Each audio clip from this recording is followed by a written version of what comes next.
আর এবার চোখ রাখবো জগদ্ধাত্রী পুজোর দিকে।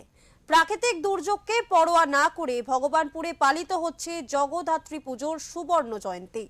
ভগবানপুর ১ নম্বর ব্লক সাংস্কৃতিক সংস্থার উদ্যোগে পঞ্চায়েত সমিতি ও ব্লক প্রশাসনের সহযোগিতায় এবার পালিত হচ্ছে ৫০তম বর্ষের জগদ্ধাত্রী পুজো।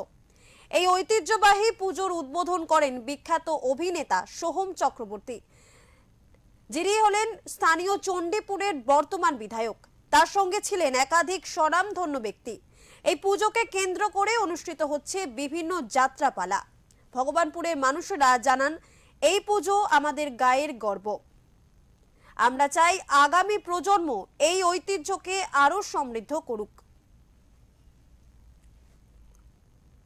প্রাকৃতিক দুর্যোগের উপেক্ষা করেও স্যার এসছেন, ওনাকে অসংখ্য ধন্যবাদ। মাননীয় বিধায়ককে বরণ করে নিলেন আমাদের পঞ্চায়েত এবং একটা ছোট্ট সংস্থার পক্ষ থেকে মাননীয় অরূপ সুন্দর পণ্ডা মহাশয় তুলে দিচ্ছেন বিধায়ক সাহেবের হাতে। মাননীয় বিকাশ নস্কর মহাশয়কে বরণ করে নিচ্ছেন আমাদের পঞ্চায়েত সমিতির সদস্যগণ। স্যারের পুষ্পস্তবক, উত্তরীয় এবং গিফট দিয়ে আমরা স্যারকে বরণ করে নেব।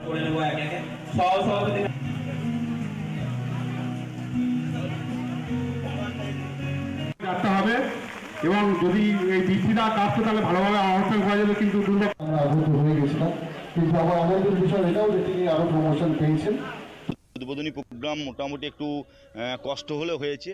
প্রায় আমাদের উদ্বোধক হিসেবে উপস্থিত ছিলেন আমাদের বিধায়ক সোহম চক্রবর্তী। এছাড়াও আমাদের প্রায় সমস্ত ব্লক লেভেলে যারা বিভিন্ন দপ্তরের আধিকারিক আছেন, বিভিন্ন জনপ্রতিনিধি আছেন, পঞ্চায়েত সভাপতি থেকে শুরু করে আমাদের প্রধান, উপপ্রধান, আমাদের কর্মাধ্যক্ষ, পঞ্চায়েত সমিতির মেম্বার, আনুষঙ্গিক আরও যারা এই পুজোকে ভালোবেসে সব দিন আসে, তারা সবাই ছিলেন।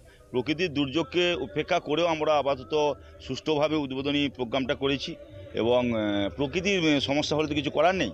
তবে আজকে যে যাত্রা সেটা আমরা আগামী সোমবার হবে এবং আগামী কালকেও আমাদের যাত্রা ছিল, সেটা বন্ধ হবে। বাকি যে সাংস্কৃতিক যে সকল আমাদের খেলাধুলা যা যা প্রতিযোগিতামূলক যে সকল অনুষ্ঠানগুলো আছে সেগুলো কন্টিনিউ চলতে থাকবে।